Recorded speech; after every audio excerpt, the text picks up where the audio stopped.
And now, it's time for another Dice Tower review with Tom Vasel. Furt! Furt, I'm not sure. If you say it backwards, it's Truff. This is a new party game from the people who brought you Quelf. Furt is a game for lunatics. Yeah, no, you say, isn't it? Some people might think that's what all party games are for. But that is, if you've ever played Quelf before, then you know exactly what Furt is going to be like. The volcano has spoken. Let's take a look at this game and see what it's like.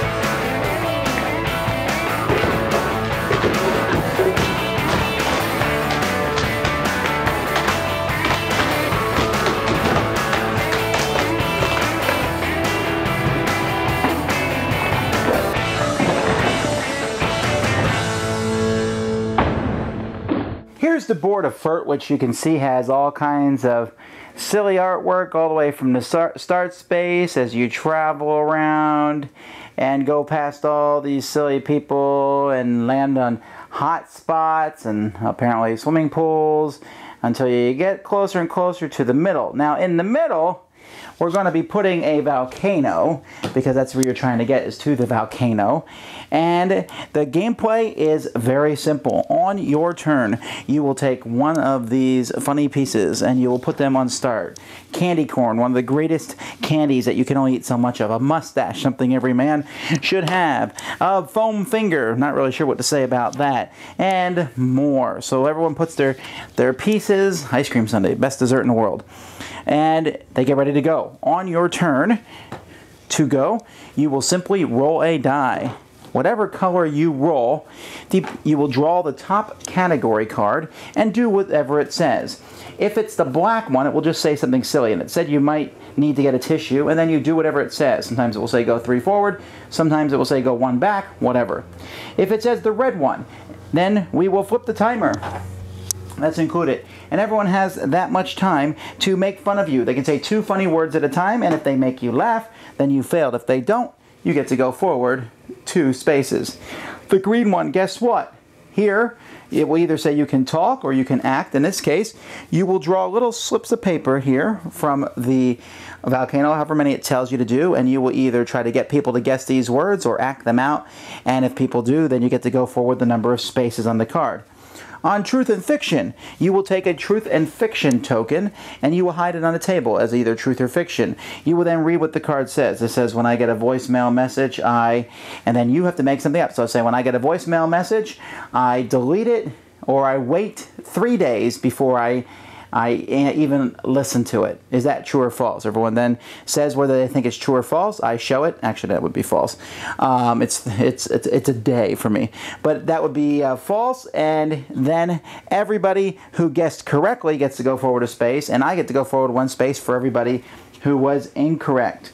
And then finally, the last one is kind of just a funky one where it says you are, an example for this one, it says you're a mortician. And you pride yourself in creating lifelike corpses. Explain to your grieving family why having the deceased pantyhose helps you get a feel for who they really are. Or another one says you're a bartender and your signature drink is the flaming, and then you pull, there's always a blank in these, is the flaming lip gloss. Tell them a bachelor party's just arrived, tell them what's in the drink, and convince them that if they buy a whole round, a good time will be had by all. You then need to turn this over, and you need to act out and do whatever it just said to do. If you do so, then you get to go forward a number of spaces. Now, as the game progresses, if you land on somebody else, which will happen often, you have to shout Furt. If you don't, you go back a space. Furt! Okay? Then, at the beginning of the game, you're going to draw one of these hotspot cards, and this tells you what you need to do on each of the hotspots. When you're on a hotspot, you need to do it. For example, this one here says, when you're on hotspot 1, whenever another player rolls dice, you must give a polite golf clap and politely compliment the roll using your best British accent. While if you're on hotspot 4, you must sing everything you say while on that spot. If you don't do that, you will get in trouble. Eventually, you'll get to the volcano. When you get to the volcano, everyone tries to make you laugh one last time. If they fail, you win the game. One thing is not on these cards, and that is the blue. The blue space. When you roll that, you'll be drawing from the What The cards. And on the What The cards, it gives you a silly action that you must do before the beginning of your next turn, and everybody must not catch you doing it. If someone thinks you're doing it, they can call you out on it, and if they do so, then you failed. Otherwise, you get to go forward the number of spaces it says on the card. This isn't really my style of game. I don't know what it is. See, it just seems so weird to me because I love being silly. I like doing crazy and odd things. And yet the game Quelf never appealed to me either. And I couldn't, you know, it's kind of hard to quantify. Why do I like doing really odd things? I mean, you've seen my video. I'm no stranger to doing crazy things. But Quelf just, and Furt here, I just felt like they force it upon you. And then it's no longer crazy. It's just the game telling you to do silly things.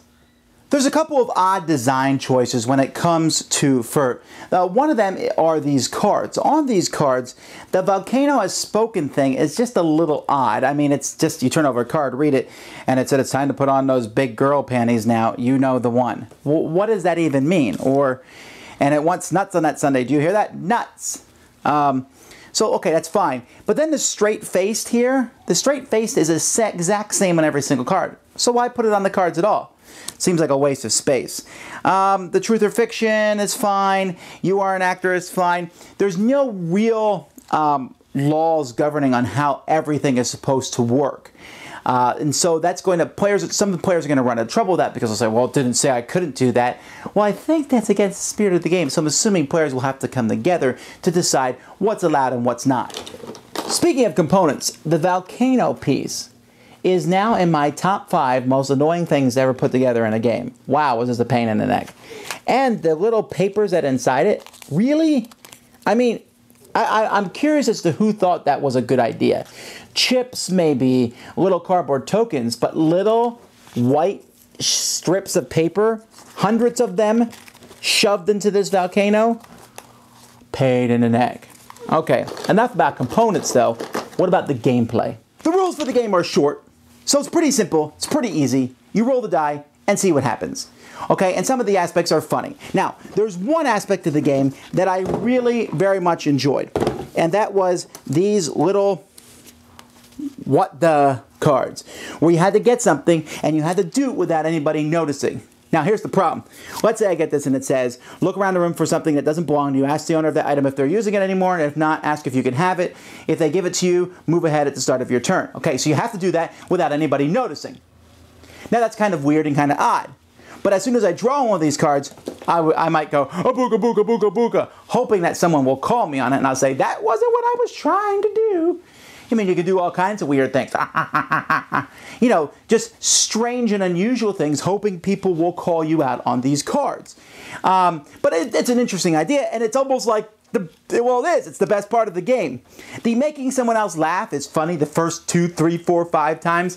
Around the 20th time, not so interesting anymore. The volcano speaking, the acting, you know, this is charades thrown into the game, and this mechanic annoys me so much. And what else is on these cards? The different parts of the games. Oh, the Truth or Fiction. Again, that's like another whole game that's thrown in. So, and I understand that's what they're trying to do. It's like, you know, hey, let's see if we can throw a Pictionary and Truth or Fiction and Make Me Laugh into a game. Okay, that's fine, and I think some people are going to just be in stitches on this. I just felt like it came together a little clunkily, and the part I liked the most, I had no control whether it would happen or not. Thanks so much for watching the Dice Tower videos. Find more great videos and reviews, as well as our top-rated audio podcast at Dicetower.com. You can also find the latest board game news at Dicetowernews.com. I'm Eric Summerer, and you've been watching The Dice Tower. The Dice Tower is sponsored by Fun Again Games, the world's best game source. Fun Again Games has over 5,000 games available. Check them out at funagain.com.